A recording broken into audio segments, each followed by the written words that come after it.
কে নিয়ে আলোচনা করব। এই ইউনাইটেড নেশন মনে রাখবে তৈরি হয় দ্বিতীয় বিশ্বযুদ্ধের পরে 1945 সালে 24শে অক্টোবর ইউএন গঠন করা হয়। আর এই 24শে অক্টোবরের দিনটাকে আমরা কি দিন বলি? ইউনাইটেড নেশন ডে হিসেবে সেলিব্রেট করা হয়।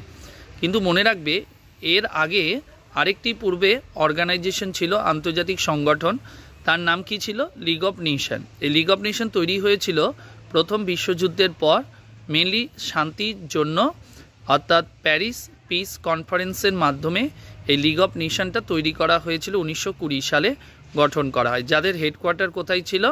মনে রাখবে জেনেভা। এবং এটাই দ্বিতীয় বিশ্বযুদ্ধের পর এটা ইনঅ্যাক্টিভ হয় এবং তারপরে যেটা তৈরি হয় ইউনাইটেড নেশন।